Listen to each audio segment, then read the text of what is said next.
everybody. I'd love to welcome you to the meeting tonight. It's great to see everybody here and lots of familiar faces. I feel like I'm getting to know more people. I'd like to give you a little update on our 2011 activities. In July, we were awarded a $700 mini grant from the Wisconsin Historical Society for the purpose of purchasing software that'll help keep track of our donations and holdings, as well as membership and other activities.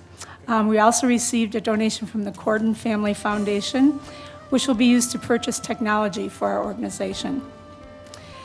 The town of Bailey's Harbor has very generously and with great speed provided a headquarters office for us on the lower level of the town hall here. This needs to be furnished, of course, but even in its nascent state, it provides great storage space and it'll provide some meeting space too. The display cases next to the library will soon be sporting new signage.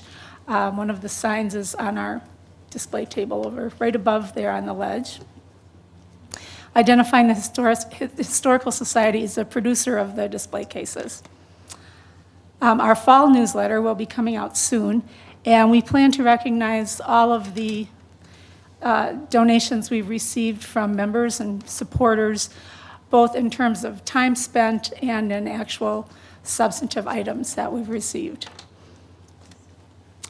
You might have noticed when you came in, we have our historic Bailey's Harbor trays for sale at the back of the auditorium, which show 4 pictures from the early days of the town. And a little sheet of paper goes with them that kind of describes exactly what they are if you haven't been around Bailey's Harbor long enough to necessarily recognize them. The price for those is $22. And additionally, there are DVDs of all our events from 2010 and 2011. If you're interested in any of these, we have some stock here that you can just like buy one outright if you want to. If there's something that isn't there that you want, we'll be glad to get it for you and send it to you. We have little mailers that you can pre-address and grab a DVD brochure, circle the one you want, and then put your payment in, and we'll get it back to you as soon as possible. The price of the DVDs is $15, and if they need to be mailed, it's $16, which I think is quite a deal. Now, you know, all nonprofits are always interested in fundraising, and so after my remarks, we'll be passing a hat amongst you, so you can think if you can possibly squeeze out a few shekels to give us your support. We'd really appreciate that.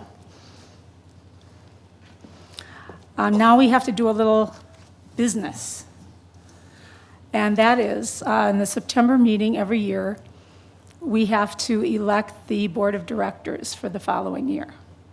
Last month, individuals were nominated: Suzanne Baldry, Roy Cole, Leanne Despodes, Steve Hay, Lynn Mackey, Mary Moran, and Kristen Pyle. This is the election meeting for those positions. The terms will begin January 1st, 2012. We'll have a voice vote. All members here who are in favor of electing the slate of nominees, please signify by saying aye. Aye. Any opposed?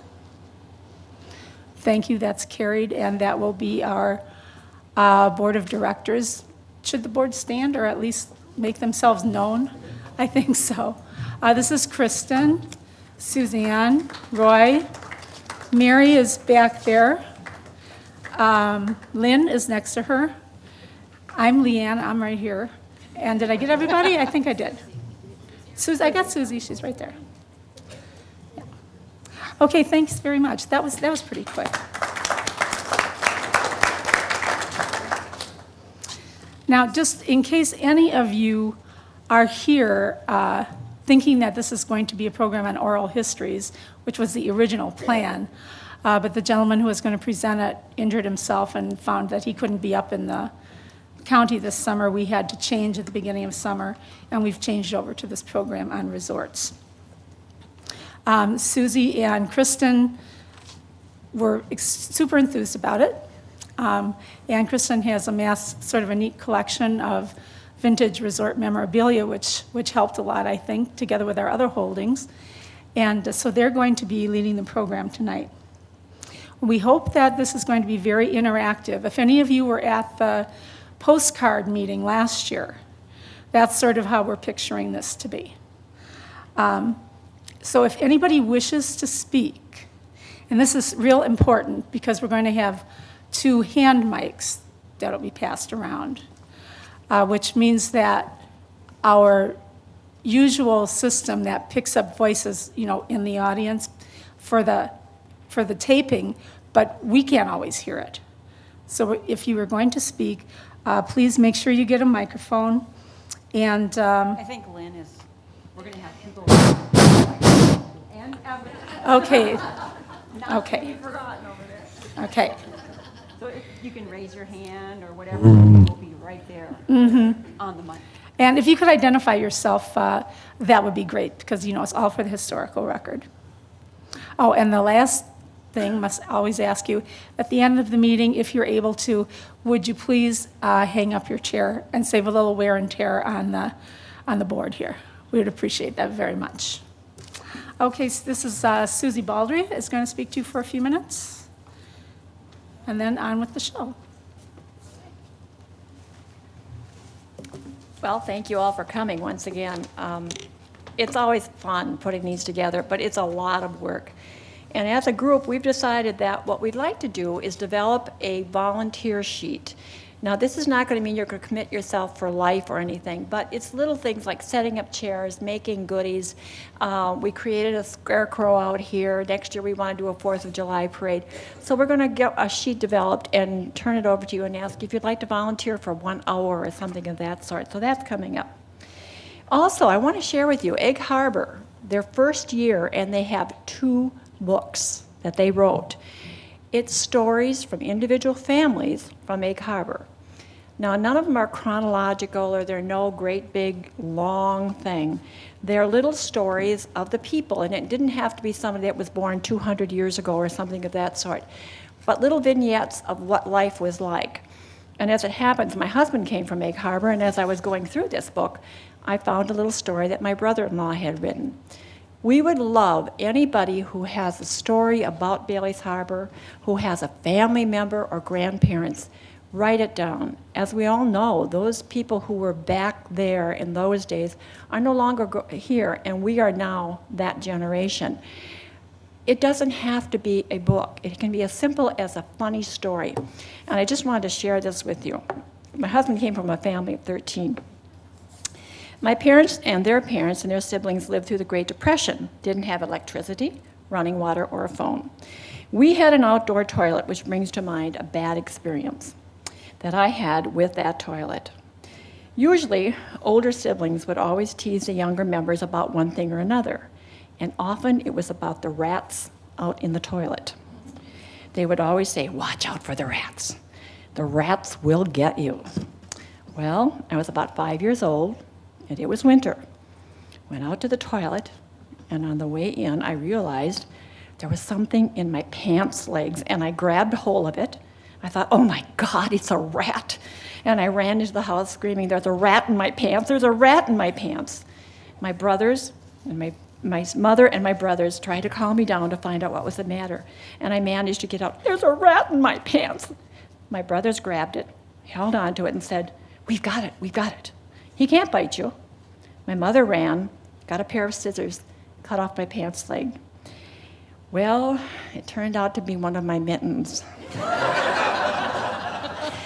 So this is what we're looking for. It doesn't have to be a big thing, but this is fun, this is history, so keep this in mind and share that with us. So we have so many ideas. People are constantly saying to us, "Why don't you do a program on this? Why don't you do a program at that?" And we really are trying to do that, and we will continue to do so. So continue to give us the ideas and be willing to help us develop them. We would also like to do, and I don't know how many photographers we have in the group, or just people who'd like to drive around and look. If you look around, we are losing our barns. Little by little, they're all falling down. And they're such an important part of our history, as were the farms. What we'd like to do is get pictures of all of the barns that still exist. So if somebody likes to do pictures, or if somebody likes to ride around, write down where the barns are and tell us, so that we can do that and then eventually develop a program doing that. So with that in mind, let's get going. And we're going to use all of your help, so don't be afraid to jump in and let us know.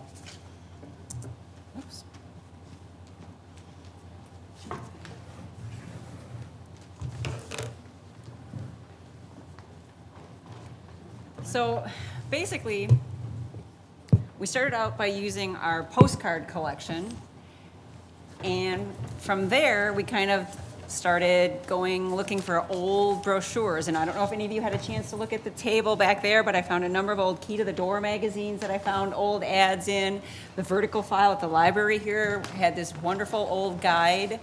As I was looking at this, I was wondering, who are these women on the cover water skiing? So I asked my dad, because I figured he might have known some young girls back then. And correct me if I'm wrong, but I think this was from the Bailey's Harbor Centennial. And they had the Tommy Bartlett Show come up and do a show. So these are some babes from the Tommy Bartlett Show. If anybody has anything to add to that, I'd love to hear it. The one year that they did have them, it was so cold in Bailey's Harbor that it actually snowed on the 4th of July, and they canceled the Tommy Bartlett Show that particular 4th of July, only in Bailey's Harbor in Door County. Kind of interesting to see all the different resorts that were here and to see some of those that still exist. Go ahead. So this was the inside of the ad. And once again, I'm a pictures person, so I'm thinking, who are the people on the horse? Did a little research. Leanne told me that the young woman on the white horse is probably Mary Alice Brand, Gordy Brand, and then our very famous Verlin Keno is the little guy.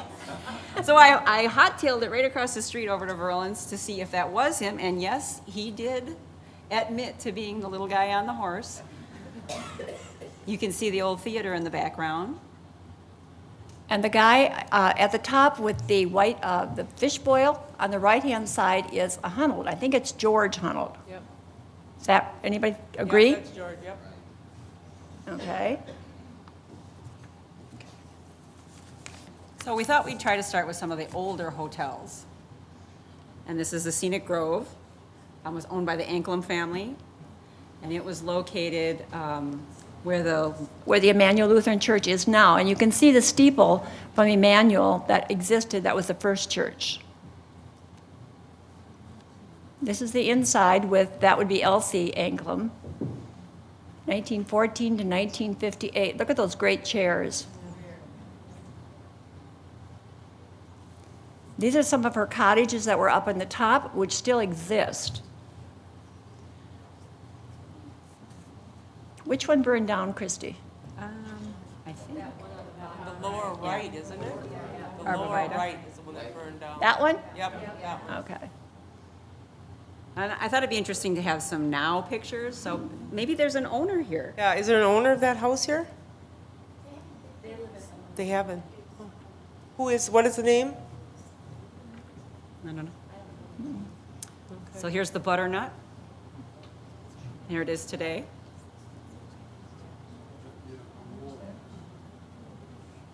Now, I added some buildings that I thought were probably part of the original complex, and I'm hoping somebody here can tell me yay or nay. This is another building just down from just what would be north of the butternut. Does anybody know, was this part of the Scenic Grove? It was Ankles, Elmer Ankles lived there. Elmer Anklem? Elmer Anklem lived there? Okay. And then this building is just north of the white one. That's where Elmer moved after he moved from the other one, because my dad did some work. Get the, In that one? Now, Elmer was a brother to Elsie, right? Okay.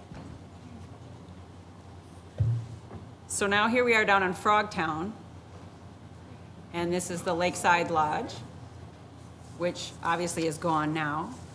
But in doing some research, I found that Frogtown previously was called Old Muckian Road. Does that sound familiar to anyone?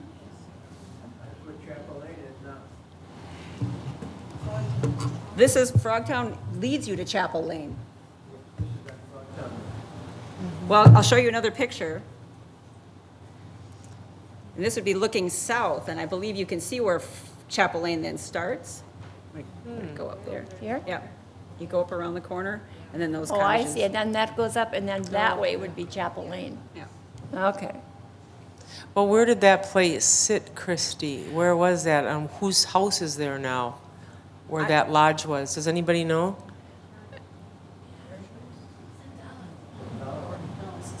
It's a big house.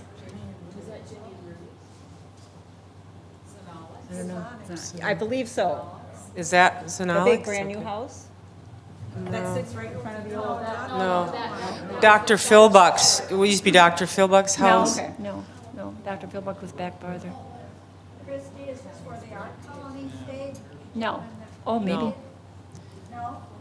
The art colony I thought was up on Chapel Lane. No? Okay. The single fella stayed here. Who stayed there? Mrs. Williamson? The single fella stayed there and took their meals there. The married guys had tents. Okay. Did you all hear that? No. Okay, let her repeat this then, okay. Let me get over here. The single people, the single guys that were at the art colony stayed there, and I think all of them took their meals there probably, but the married couples had tents that came from the hardware store in town. And do you know exactly what the site is now, where that's at? I don't. Thank you.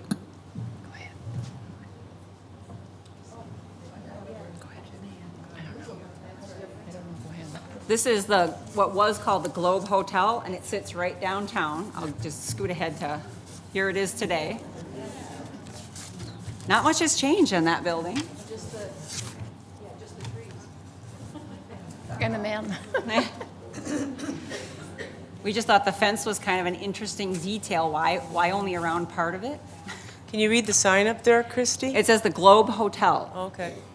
Which of those two parts of the building were original? What was the first part? I couldn't tell you. You mean they weren't always like that together? One, I suspect not because they're not identical. oh, interesting. I've always heard that the hotel had the sort of public area in the middle, and that one side of it was for women, single women, and the other side was for the men. But I haven't really ever seen that picture with the separate fence there, so I don't know. It could have been a put-together building. There's plenty of them in town.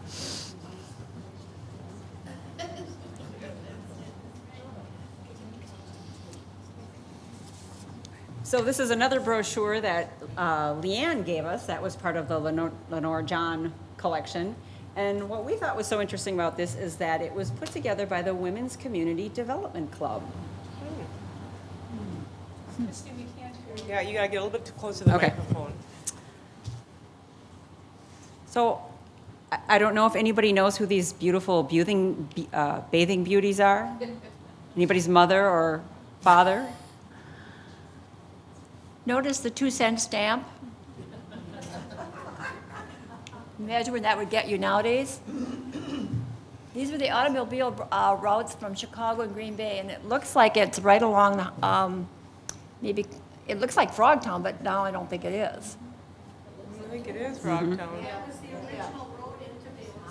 That was the original That was the road? original road? Okay. That hasn't changed a lot. No? And they'd pick people up in Sturgeon Bay. They'd come in either by rail or they'd come in by boat. And they would pick people up in Sturgeon Bay and bring them up from Sturgeon Bay with these vehicles, whichever they need to be. Overland touring cars. Yeah. They look like. Here's another image of that same vehicle that was part of Lenore John's collection. Do we know who the people are, Leanne? Those two boys in the top photo. I should talk. Yeah. The two boys in the top photo are two of my uncles. I'm not sure exactly which two, but I think it might be maybe Lester Brand and Gus Brand. And in the picture before, where the thing was being driven along, the man driving that front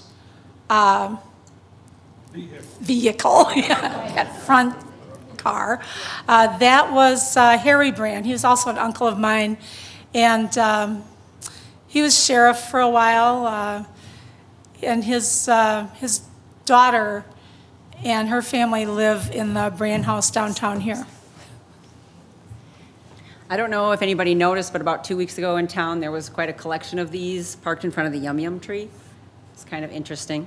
Do you notice that the steering wheel's on the right side? Yes. This guy's going the wrong way. That's okay. Go ahead, move on. And this is the Shram, which we did the program on last time. Excuse me. And that's, which one is that? That's Jack Wasserbeck? No, we didn't know. This was just a picture of the bar. Okay. That's There's Jack Wasserbeck. And there's Lanny Nelson, Jolene Visti, her dad Les, and Keno, Mr. Keno, what's his first name? Harold Keno. Anybody know who that is back there? looks familiar. He looks familiar, but I don't know. It's like a beard. But that was then the frontier. What year was that about, do you think? 1976. Yep, because actually my mom took this picture for the. Really? Annie, you were sitting at that bar, I bet. Now, can't somebody tell us a good frontier bar story? Oh. I think we all sat at that bar at some point. And here it is today, the Harbor Fish Market. So the next set of cottages we're going to look at is the Harbor View. And this is from a 1954 Chamber of Commerce. And the phone number is 6R2, line 6 and 2 short rings.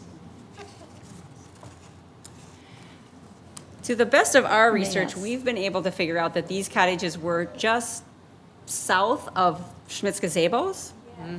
Yes. Wasn't there an Anderson who had a Anderson's, motel also? We're going to, a picture coming up on that. That would be facing west. Yes, All right. So there's Bailey's Harbor, on there. the town proper. Now, Did anybody stay in the Robin Hood?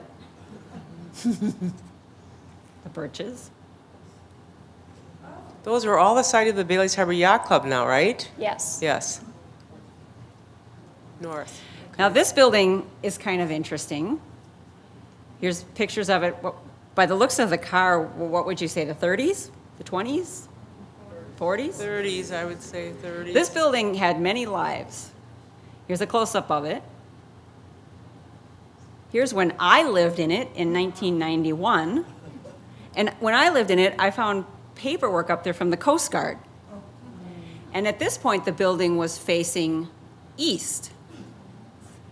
Here it is in its final life. After the old yacht club burned down, the current owners moved it along with another cottage to be their quasi-restaurant, whatever. So it's kind of interesting how this building's kind of been shuffled around on that property. Does This it- was 1994. Does it still exist? I don't think so, no.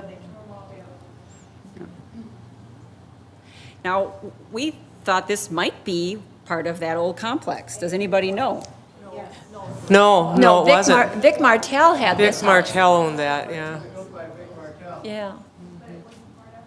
No, Now, they bought it later, after Vic Martell lived there.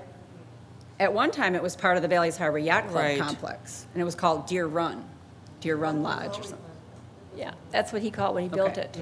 Does anybody know if this was part of the Harbor View complex? No, it wasn't. That was always a private cottage? Mm-hmm. Okay. How about this one? Doc Peterson, and he was a retired chiropractor. And I think his relatives are right here in the audience. Raise your hands, relatives. Right in the back row there. Do you have anything to add to this? Yeah, particularly. Just wait a minute until you get the microphone, please, okay? I'm Doc Peterson's niece, and we are living in that cottage right now, in that cabin. And I almost thought I saw that he might have been the person in that bar view in the far back. I don't know, but possibly he might have been. We're trying to figure out, research whether this was part of the Coast Guard light station, I guess, or the life-saving station. And we're trying to research and figure out if that's the case, because there is a big flagpole in front and everything, and we've been looking at, Jeff has been looking at the Holtz photos, trying to, from like 1916, trying to figure out if it's in there, which it kind of looks like it is, but we can't quite figure out for sure. It's probably, the cabin itself is probably from the late 1800s, so, yeah. Do you have an abstract? Because that would give you a good idea. We don't. That's a shame, because that's such a piece of history. They don't do that anymore, but that's an awesome piece of history. Right. Well, and it looks like there's two little cottages in the back. Well, yeah, there's a garage in the back, and there's a shed. There's a shed on the right side and a garage on the left side in the back. Plus an outhouse. Plus an outhouse in the back, right, behind the shed. Did There's an Tischler Builders have anything to do with this cottage? Christie, the image right before this one, kind of red, that one, I heard in the. Wait a minute, early Cynthia, 90s he's getting you the was microphone. Fadinia. Just hang on a second, please. I heard that's owned by the Fadinia family, and there were like 4 sisters. I don't know. Challenger McBride used to live there, and I think her mother owned it. Yeah, her mother did. But I know now there are 4 sisters and their families and they come up here regularly during the summer. Because Challenger used Believe to it or live there. not, they will stuff like 24 people into that little place. It's amazing. Well, I guess you didn't know you were going to be part of the show tonight, so thank you. Yes. Well, there are 4 sisters that, you're correct, there are 4 Yeah. sisters that own that cabin. Right. And passed down from their mother, who lived in there year-round, probably about the same time as my uncle. So, It would have been in the 70s, because we had Cub Scouts there, and Challenger was a Cub den mother or whatever. And there's a sister called Ginevra. It's 4 Morse girls. Is that what's the family? So this I was think? just one more that was out there that obviously was part of some collection at one time. yeah. The 2 previous ones, when the yacht club was purchased by its most recent owner, they were not included in it. But this one was, as was that converted Deer Lodge. That's Well, now yeah. been sold as a single family. I know that to be the case. Right. This is right next to us, and I actually talked to 2 of the Schmidt sisters one time when I was up here in summer a couple of years ago, and they were saying that their grandfather hand-built this cabin, and then it was moved from the Schmidt's gazebo's site over where the yacht club area is now. So it was moved from that area over to next to us on the other, away from the yacht club, on the other side of us. So, but their grandfather did hand build the cabin, I guess. They were saying that. They were, looking at it and everything, and told me that. So, and it was moved. I'm not sure where it was before, but. Okay. Thank you. Now, is this the hotel that Glenn Anderson had? Yes. Okay, and it was adjacent to the Schmitz Gazebo area, and it ran east and west, is that right? That's what we're thinking. Lauren, do you remember that? Yes, I remember. Hot ladder, the handle rolling, fell on the ground, and beside Doc Philbin. Yeah. Look, I guess business was good, so they added on. Look at those cars. Is that a Nash? And what's that one? Yeah. 49, isn't it? All right. What's that one? Looks like an Oldsmobile. Looks like a Ford, like a 52. Looks like one of those Neapolitans. It's a little bit longer, don't you think, though, than Neapolitan, Metropolitan? 55 Pontiac. Now, these were still standing and were part of the yacht club, Bailey's Harbor Yacht Club complex back in the late 70s, because that's where they used to house the help. They called it the units.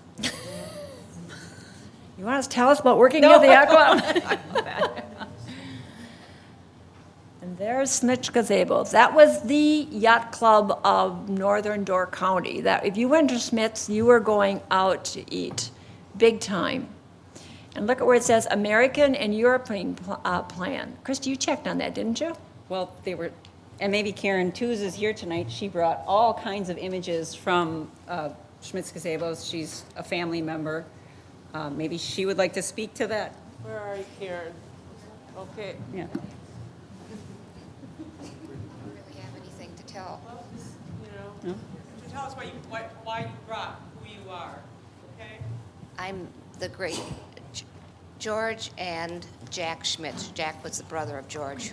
Started the club, the Schmitz Gazebos, I think it was 1936, 35. And my mother was his niece. And my mother and aunt always spent summers up here when they were little. And I heard about how wonderful this place was, and Uncle Jack and Uncle George forever and ever and ever. And that's why I came up to do genealogy, and it really is a pretty good place. So that's how I became associated with and have gathered all the information on.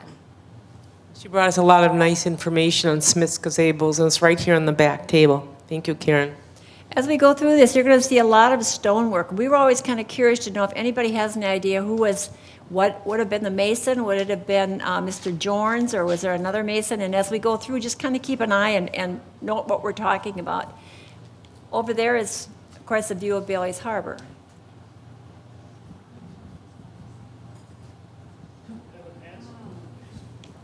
Evan Hansen? Okay, thank you. Karen also brought a really nice aerial photograph where you can see the Coast Guard station where that had stood out there also. So take advantage of looking at the wonderful pictures she brought there in the back. She also put together a really nice historical article for the Peninsula book that the Door County Historical Society puts together, and it's just a great memory of Schmitz Gazebos. And you can get that at the library. I think Tischler Builders has a history out here. From what I've read, they built a number of the cottages. William Tischler, who was the owner of my house. And as we go along, in doing research, I found that name kept popping up at a number of cottage complex up here. So this is what you came to Door County to stay in, isn't it?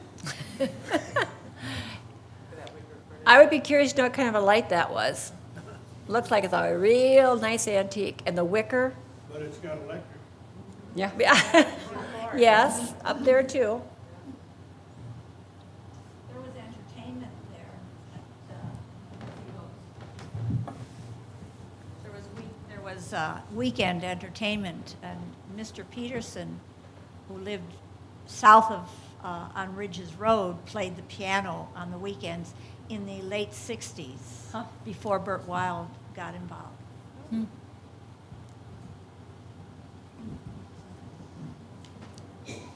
Look at, Oops, sorry. okay. Look at those chairs. Isn't that Art Deco with the work done? Wow. See, again, we see all that stonework. It's so beautiful. Does it still exist over there, Cynthia? Do you know? No. No way. You wish it did. I think in doing research, I think I read this in Karen's article, that the Brungravers built this series of cottages. I don't know. Brungravers? He was a Jacksonport builder, wasn't he? I believe so. And I think this is probably the last of the cottages to have just recently been torn down. So they lasted a long time. I will be the first to be brave enough to tell a housekeeping story. When I was 16, there was 4 16-year-olds who were the housekeepers at the Bailey's Harbor Yacht Club. And we would have to be there at 7 in the morning to clean the lobby and the bar. And then there'd always be this lag time of a couple hours. So we'd usually be done cleaning the lobby by maybe 9 o'clock, but nobody would really be moving till 10 or 11. So we'd just go over to one of the cottages and watch Love Boat or, and you know, sometimes a pie from the kitchen might come along with us. And, you know, if we were really feeling rambunctious, we'd jump on the beds, and it was just like, never hire 4 16-year-olds to take care of your place because it's just really not a good idea. And then there's the incident of losing the vacuum cleaner in the woods, and nobody realized it was missing for like a week. We used to have a golf cart that we used to get from cottage to cottage because it's a sprawling complex out there, and the golf cart had a house on the back that you put all your sheets and cleaning stuff in, and we'd put the vacuum cleaner on top of the house. Well, there was a very old man who worked out there who was the maintenance man, and one morning, after we got done cleaning the lobby and the bar, he came knocking on the little shed that we had all our stuff in, and he said, "Girls, did you lose anything yesterday?" And we're like, "Nah, I don't know, what?" He walks away and he comes back in with the vacuum cleaner. He said, "I found this over at Deer Run Lodge in the woods." I guess we maybe took the corner a little too fast and we lost the vacuum. I mean, I don't know, things happen. 16. So anyway, Christy feel free to share your stories. Christy, like was that Please, Butch 'cause Putza that worked there? This maintenance man, was his Butch Putza? I couldn't tell Because you. he worked was for just- years out He was there. a real older man. It wasn't Kenny Johnson. No, it was Butch. Okay. He was real short. That's right, it was. Very soft-spoken. Yep, that was Butch. I think it's the only time he talked to us all summer. I think he was afraid of us. We were hell on wheels on that golf cart. So this is a now picture of Irene's house. That's where Irene lived. And this is another mystery cottage that we're hoping someone can tell us, you know, where it started its life. It sits now directly by, what would be east of the previous house we looked at. Christie, that cottage was moved there. It was on the property somewhere. I can remember when I was a kid when they moved that there. It was right near where the girls lived.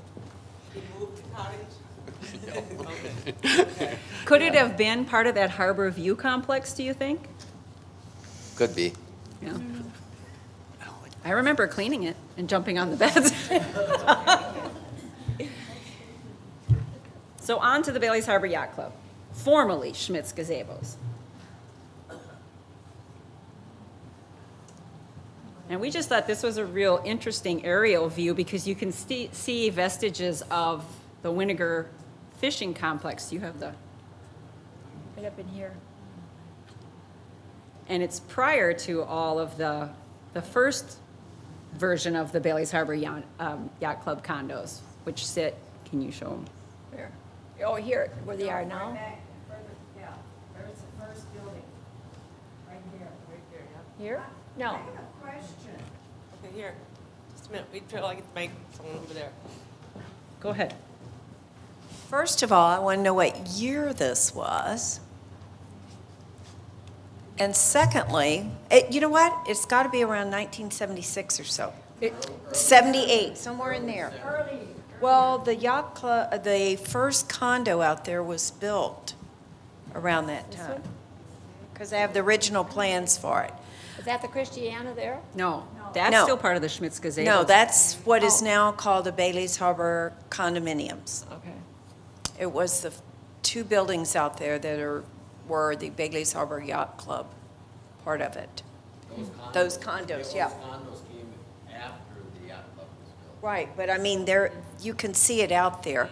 And I am trying to find out, you see the water to the left of that long break wall? Yeah. In front of that building right there, there is a riprap. I call it a riprap, a stone kind of area. You can't really see it because tall grasses have grown up between there and the Anclam Road. I'm trying to find out who put that in. That was just a natural marsh when the Yeah. lake was high, 'cause I can remember when I was a kid, I'd go in that marsh and shoot carp with a bow and arrow. Right, there's rock that's been brought in all along there. There was a natural bulrush marsh in there between Hickey Road and Yeah. where the Continental. Okay, so no one knows where that rock came from or who put that in. No, I think that was just natural. That might have been from when Get the South mic. built down here. So here it is from another view. And now you can see all of the old Winiger complex is pretty much gone. Look at the sailboat.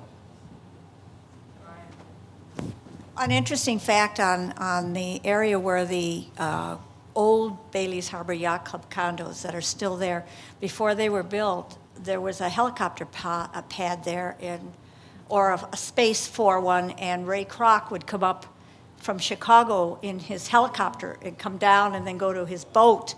What was it called? I think it was called the Christie. No, it wasn't. Ebony, wasn't it? Bob Christie was his captain, but it was kept at the yacht club. Wasn't it called the It Ebony? might even be that one right off to the pier. No, not that one. Up by where the gas pumps were, right? Come further. Now go over to the other side, right there. That might have been it. That's where he parked it. He kept it parked. Wasn't that called the Big Mac? I think that it was a burger. I mean, it was a burger, but I don't know. I don't think it was called a Big Mac.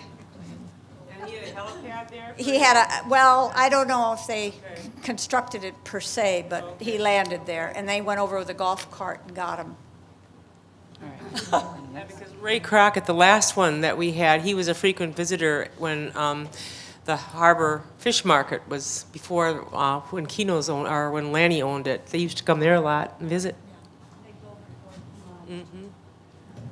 Does anybody remember this, going into the yacht club? That's what started the fire, isn't it? Yeah, that fireplace. And that was the bar. And there was the bar. Now, wasn't there a famous Bailey's Harbor woman who used to play piano out there? Yeah. That was Lenore, that was Leanne's aunt. Her name was Lois Brand, and she was married to my cousin Bill. And she had had an earlier career in music, and when she came up here, she wanted to do something, and so I encouraged her to apply out there and audition, and she played there for, I don't know how many years, but many years, and we sure had some good times singing along and all sorts of foolishness, I guess I could say. But yeah, and she's not from Bailey's Harbor. Her husband's father grew up here.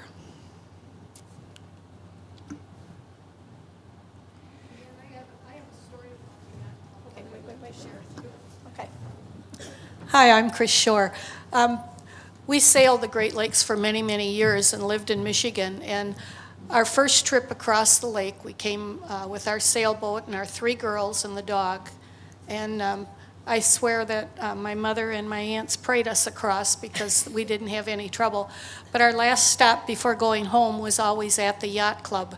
And they had the most wonderful boaters lounge there. And here we were with 3 little girls. And the women's lounge had private little bathrooms with counters and hair dryers and all kinds of wonderful things. We'd lose them for hours. They'd be there in the bathrooms getting beautified. But of course, the parents always enjoyed coming in the evening because there was always a good time to be had at the yacht club. So we have many good memories of sailing into Bailey's Harbor.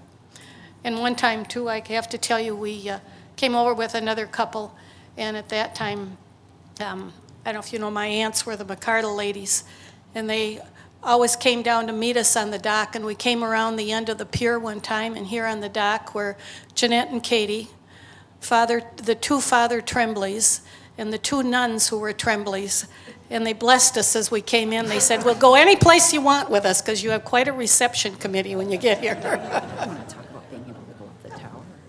I never did. Oh. Oh, yeah, all right. So on to Toffs Point. This one was hard to find images of, so I just took advantage of Roy Luke's book about Toffs Point. But this was an ad that was in the Bailey's Harbor early 50s brochure.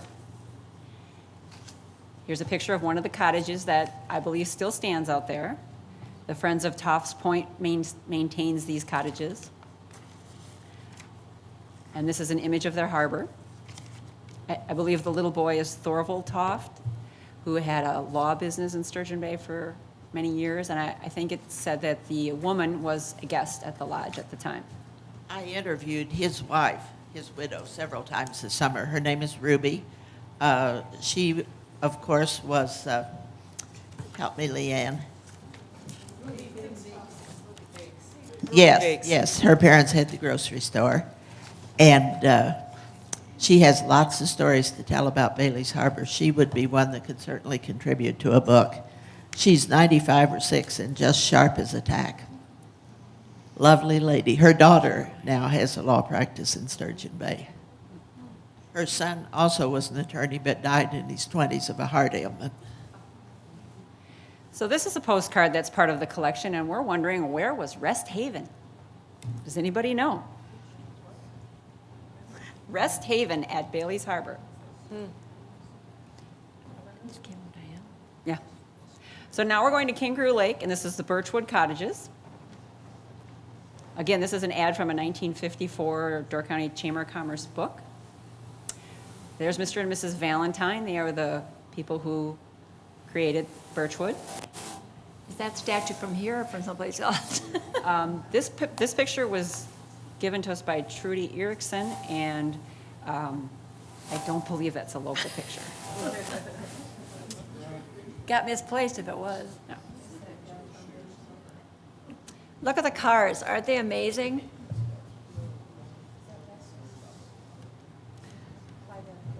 Here's the same entrance. Now, which cottages are we looking at? Where are they now in Kangaroo Lake? They are just north of the Erickson farm, the Alan Erickson farm, just before you get to Bernowski's, where Bernowski's live? just, These people right back here live in one. Right. oh, well.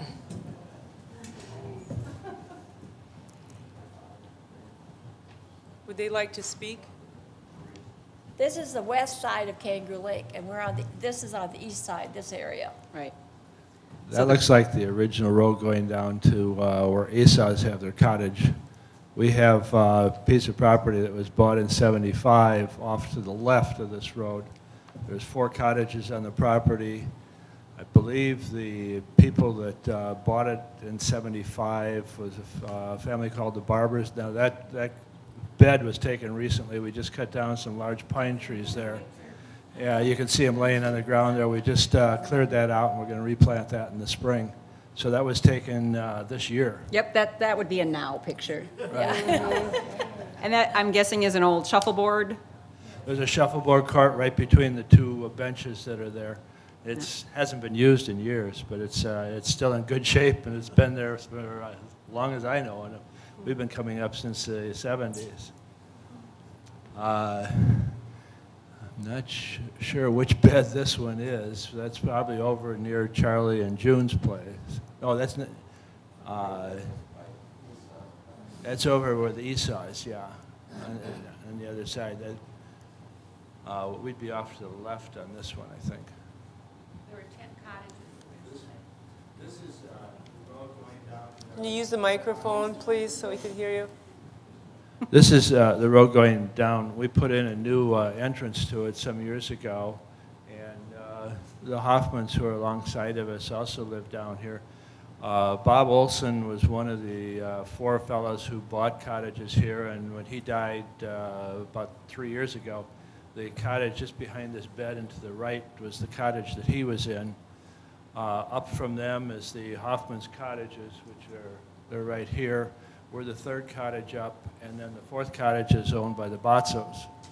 Paul Olson now owns the one down by the lake, and he resides in Atlanta. Hoffmans are in Oshkosh. We're in Fort Myers, Florida. and the Batzos are down in Texas. And this is down by the lakefront, looking down on the property we're on. Do you know anybody on this picture?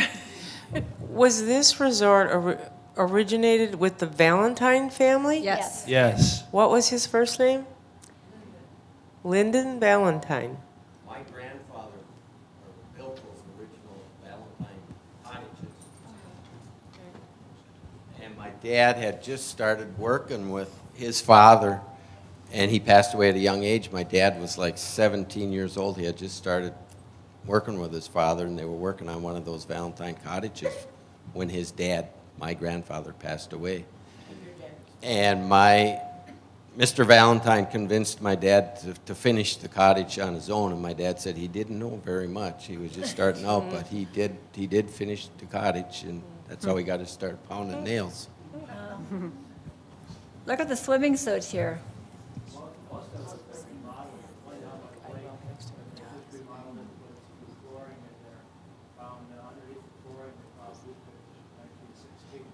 Wow. I hope they saved them. What did you just say? Can you give him the microphone, Ev? I don't think people over here could hear him. I'll just make a quick Okay. comment, and then I'll Okay. give it up. Pat Tischler was on the committee that was gathering information when I wrote the book on Kangaroo Lake, and he showed us scrapbooks. He had pictures of every building he had worked on, and he told the story about his father dying when he was senior in high school, I think. And it was a maiden school teacher that had to contract with his dad to build the house. And he said, but my father died. And she said, then I guess you're going to build my house. Oh, good story.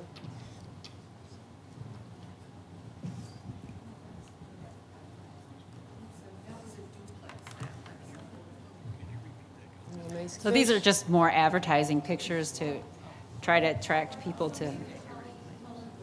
Does anybody remember this? Oh, they're on to something.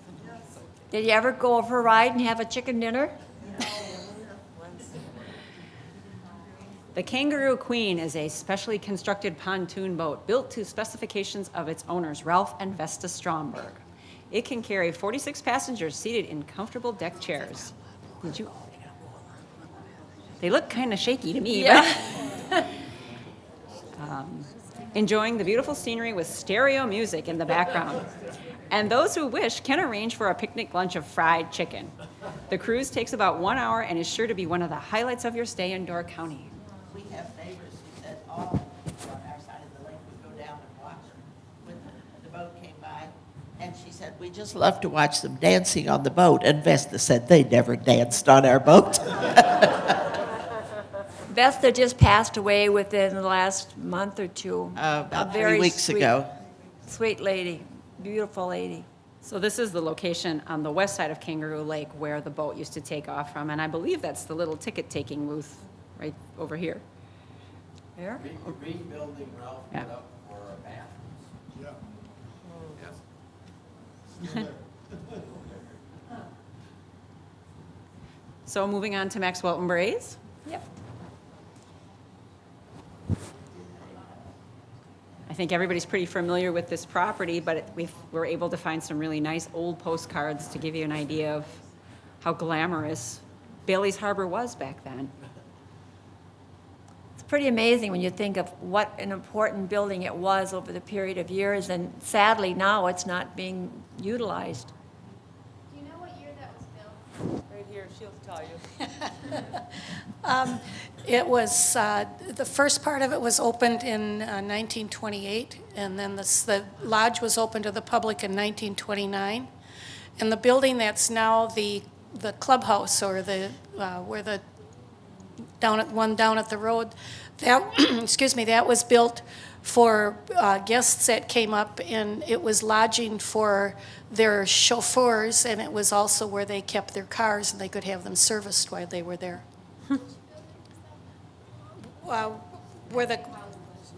Where you go in to pay your green fees now. Yeah. Do you know who built that? Frank Olmer, Frank Olenberg, yep, Frank Olenberg. who was a builder here in town. I had both my daughter's weddings there. And it was $8 a plate for ham and chicken, and 3 years later, it was $9 a plate for just one. And today it would be $59. So this is just kind of an interesting evolution of how they've modernized over the years. I thought this was interesting. This tiny little room has 3 ashtrays. There, there, there. And the Wee-In. You talk about young people running things. My daughter ran the Wee-In one summer. I can't even imagine.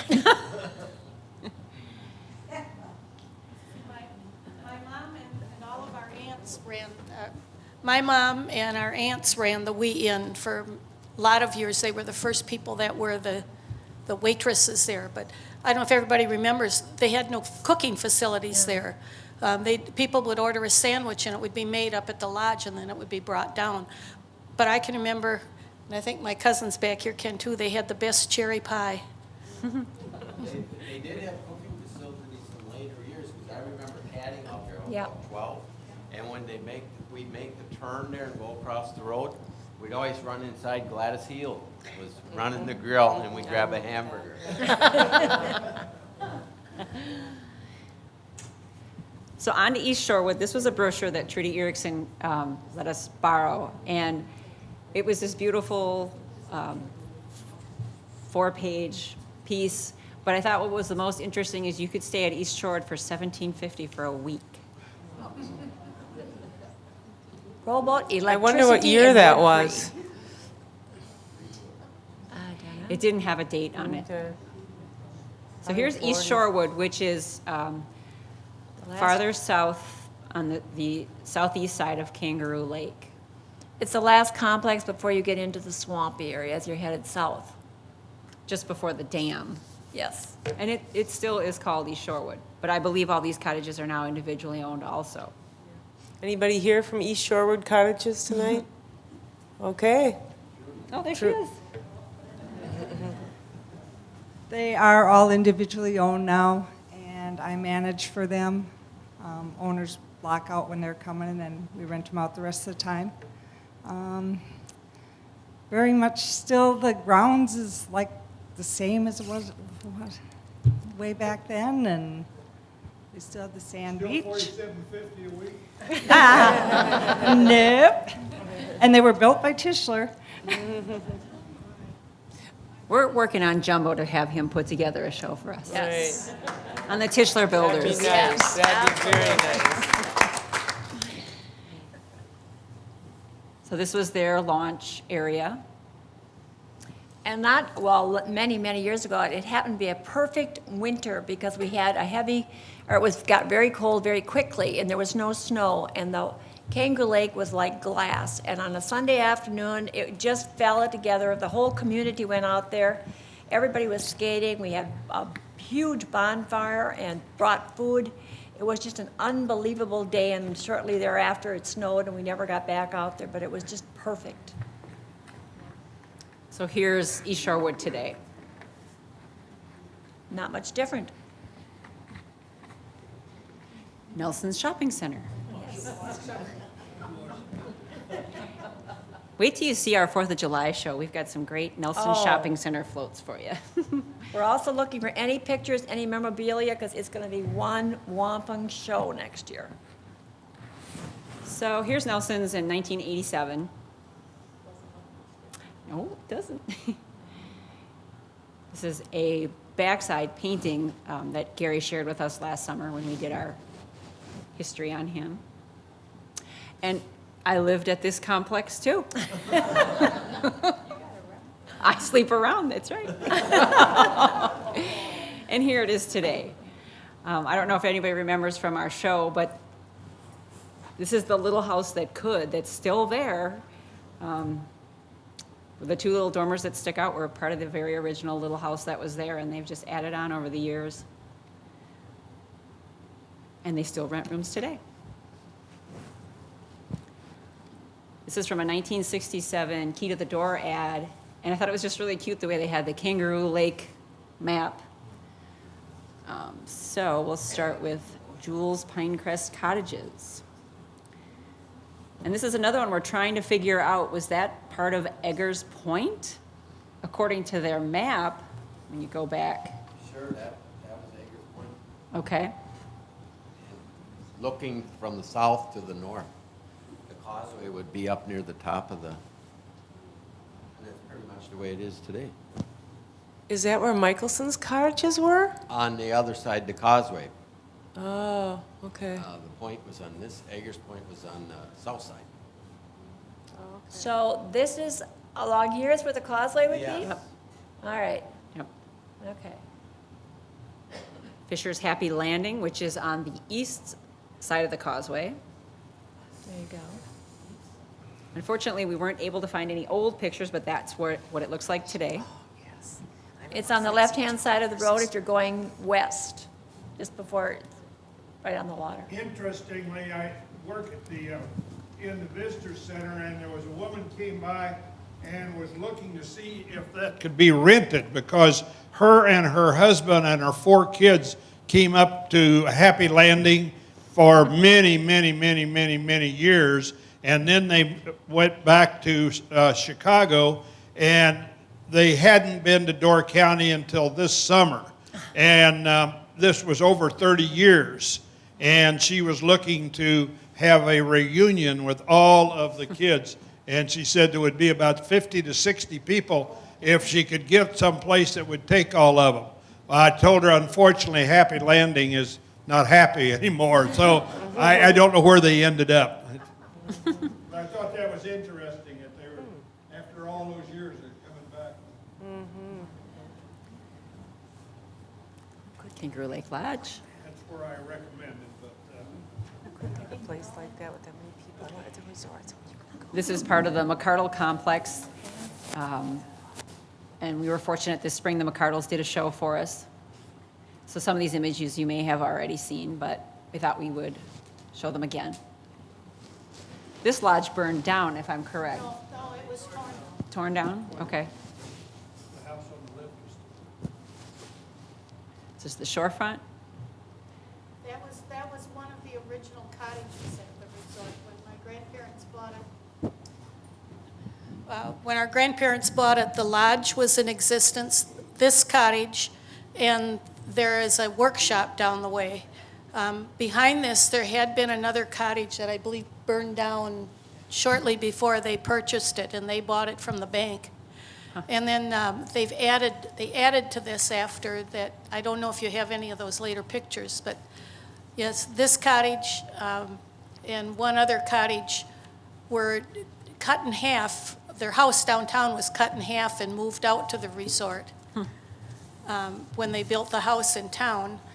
And then my grandfather bought 2 more cottages from someone out in North Bay that had these cottages and moved them on. So they ended up with these 5 cottages, and then later, when you saw that original picture, the cottage to the north of that was purchased later, and that was added to the resort. They ended up with 6 cottages in the lodge. There were 11 housekeeping, or 11 sleeping rooms upstairs, and 3 sleeping porches.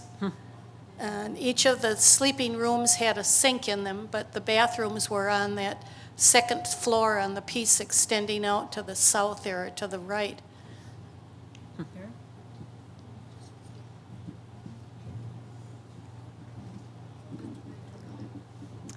So here we are downtown, and what you're looking at is the building with the awning is the Yum Yum tree, and right next to it is what's called, at this point in time, the Cotton Club. Right now, the Florian 2 stands there. And directly to your left was where Nick Greer. Yep, we'll get to that one. So then the Cotton Club became Mr. C's. Well, that particular piece of property has a lot of history, but at this point, this is as far back as I could find pictures. This was Florian's first building, Florian Kotursky's first building, that then went on to become the Florida Club.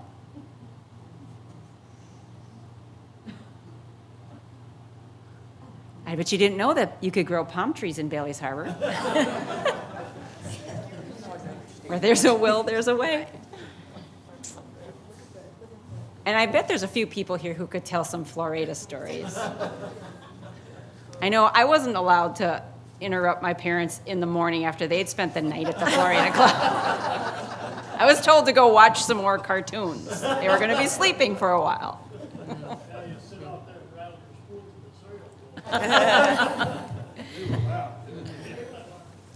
The night Florida burned to the ground, we were at Lauren and Annie's house. I still remember that. Was that 1972 or 3? Is that when that was? I think so. It was in the 70s, and I remember being there the night before. You burned it down. I did not burn it down. It was the night before. But I seem to vaguely remember that was one of the nights where they had a Harvey Wallbanger contest there.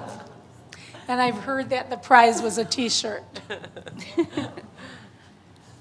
So this is a 4th of July image of the Florida Club complex.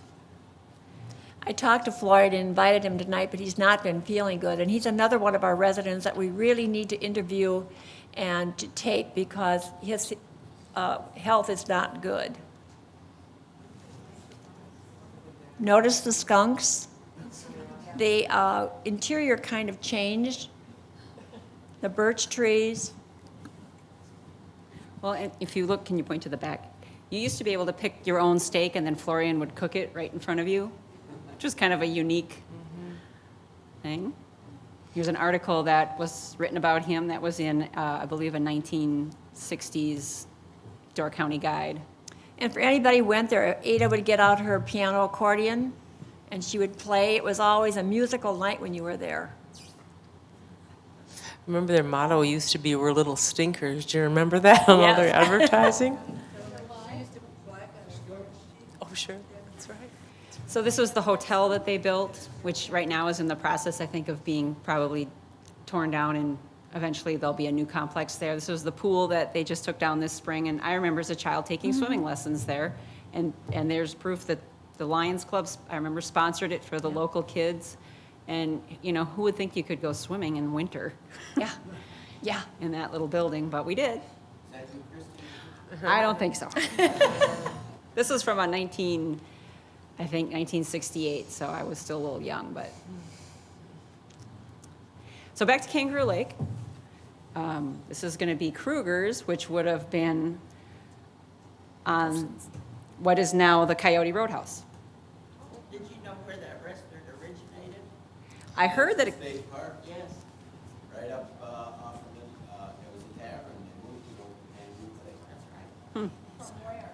From Peninsula Yes. State Park, over on that middle road by the golf course, where T number 7 is today. huh. It was on that road. Was this a Tischler complex also? No. But Krieger sold it to Michelson's, Yep. and it was a beer bar, which I'm sure some of us can remember. Yeah. 18-year-old beer bar. Yep. That's where I met my wife.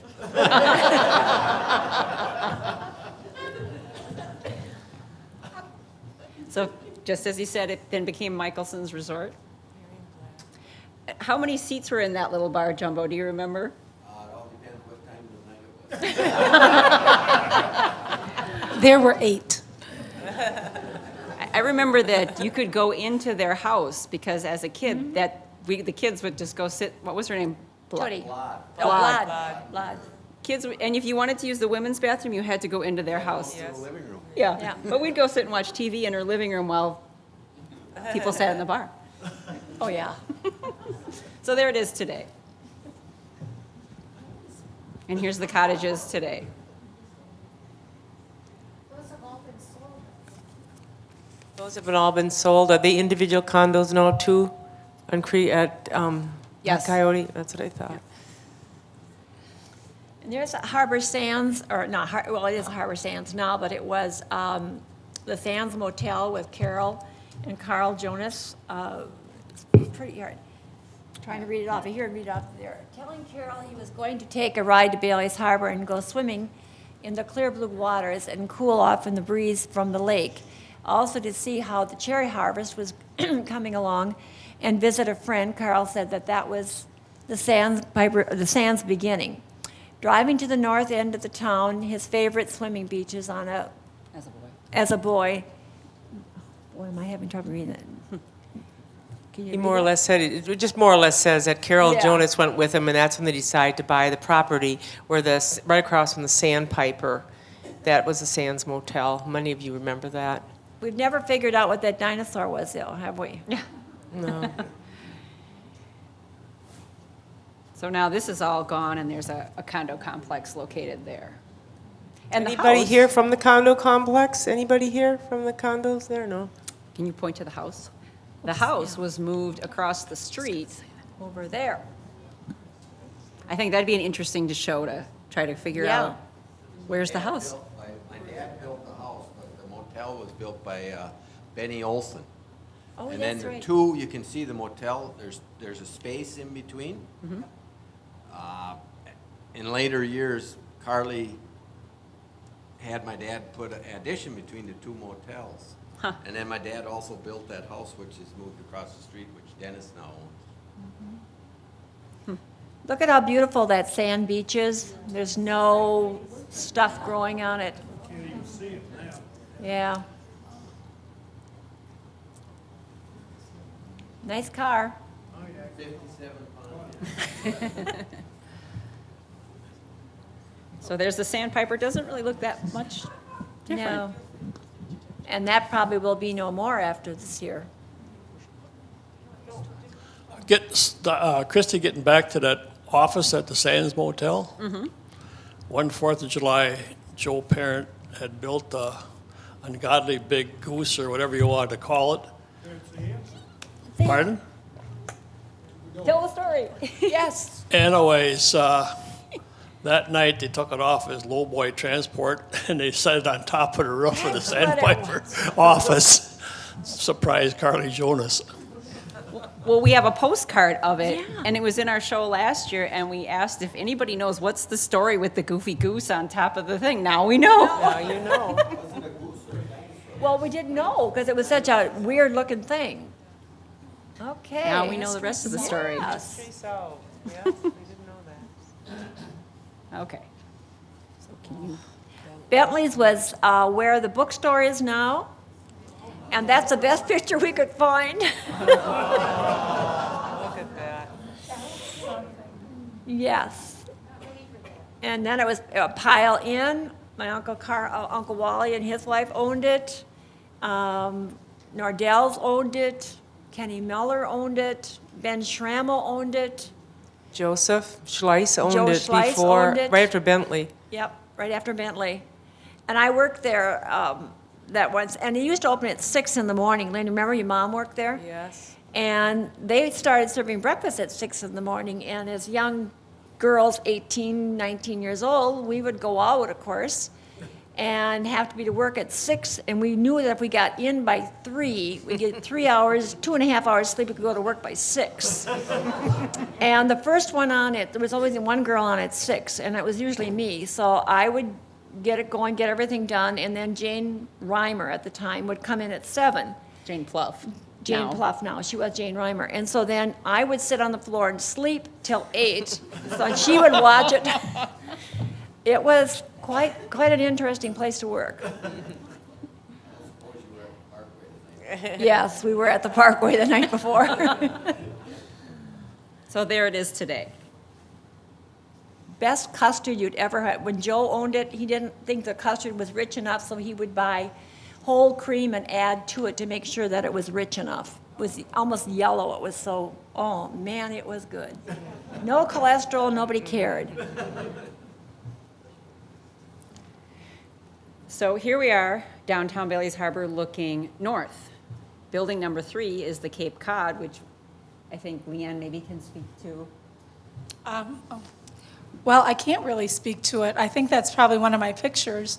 But I just know that it was like a bar, and maybe, I don't think it was a restaurant, because Pat Tischler told me that my parents had the first actual restaurant in town. And I believe everything he ever said, so I believe that that is probably true. Because he remembered everything. So where is this, Leanne? This, well, see that building on the far right? This one? The far right. Or this one? That one. Okay, that was the Brand Brothers General Store. It's now Nelson's Hardware. Okay. And that little one that you're, the Cape Cod Inn is number 3. So that would be sort of like the corner of where the marina is now. Okay. But that burned down. Are you looking north there or south? Yes. North. So the blacksmith inn. Because number 4 would be the Blacksmith Inn, and number 2 would be the Cornerstone. I'm pretty certain about that. It's a funny angle on that picture because of the way it kind of goes around. Well, they're not standing in the street. Whoever took the picture, I think, was standing, off to the side. The intersection must have been there at that time. It would be, F- yeah, it would be just past that Right. number 2 building. Yeah. Mm-hmm. Oh, there's the Taste and Tattle. That was my mom and dad's restaurant.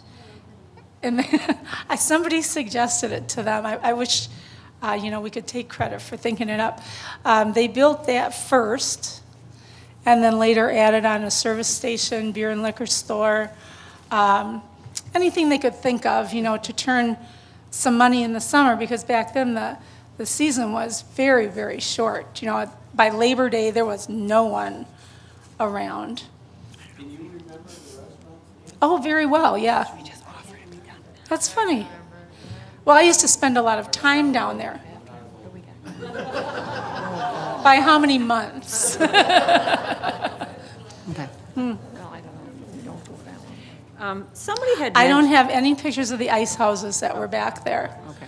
No. That became Clayton and Jean's, and then the Silver Gull Marina, and then eventually it was all torn down to put our community marina in. Yeah. And I know my mom told me that she used to, I think they were, we call them high falls men, telephone men. I think they were installing lots of that infrastructure up in the county. And so she said she would prepare a really good dinner-style lunch, and then they would come, and it would be, like roast beef, mashed potatoes, like a big meal for midday, that she would try and do that, and then they would come and eat there.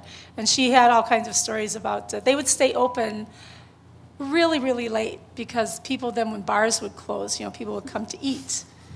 And she always had stories about the Peninsula Players coming in and, trying to piece together $1 so they could get a hamburger. And You look to the left of the building, there's a little roof sticking up. That was an underground garage that Otto used. And just in front of that was an ice house.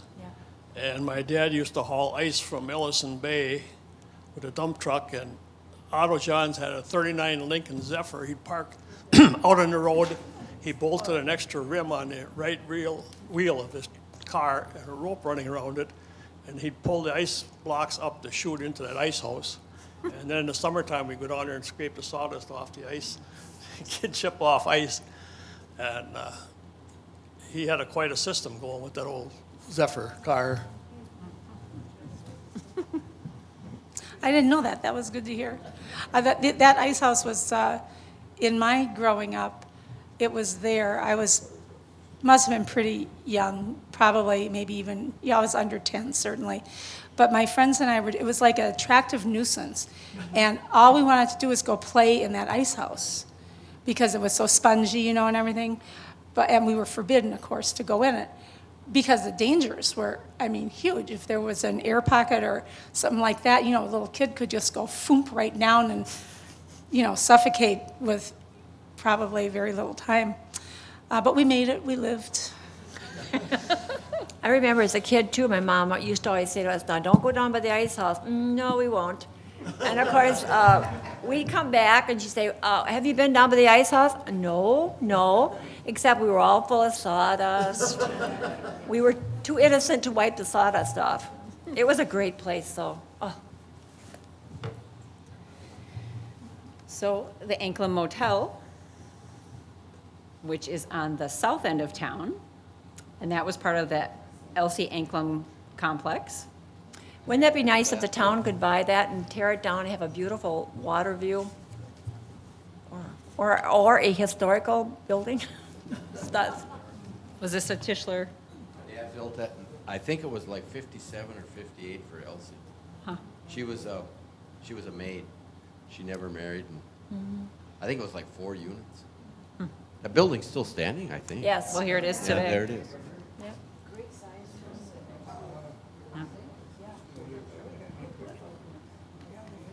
I don't know if anybody here knows anything about this complex. Can you give Roy the microphone? Yes, where's Roy? Where's Roy? Right here. Give it to Joe.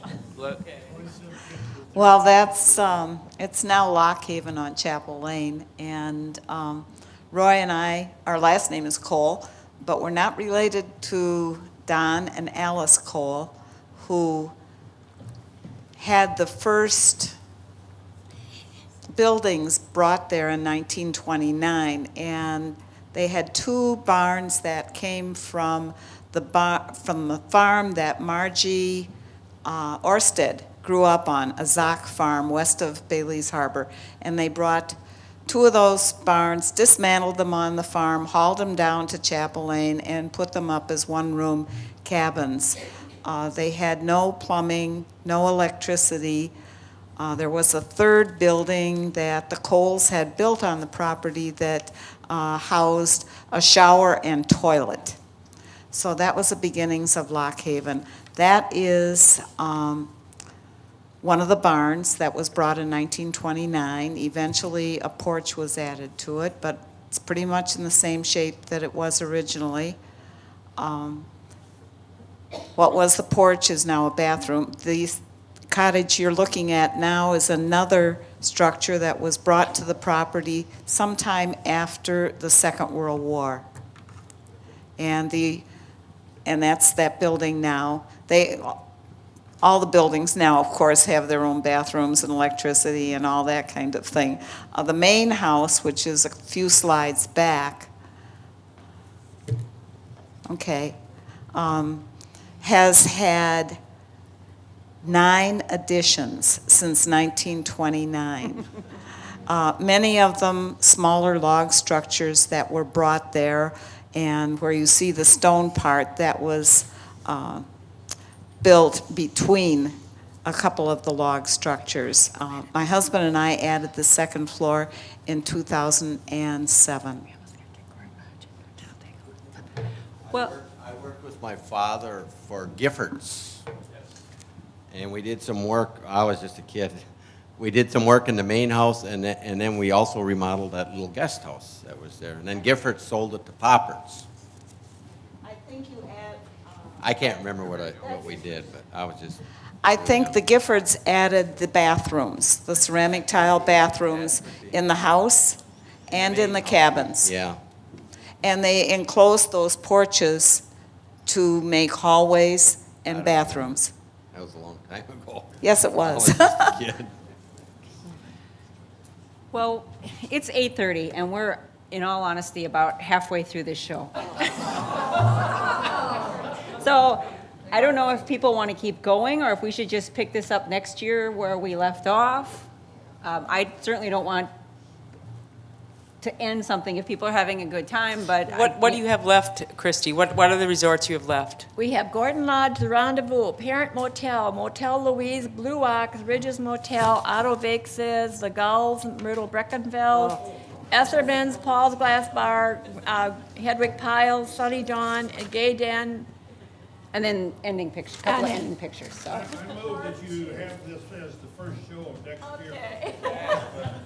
We concede. Yes. That's a good idea, yeah.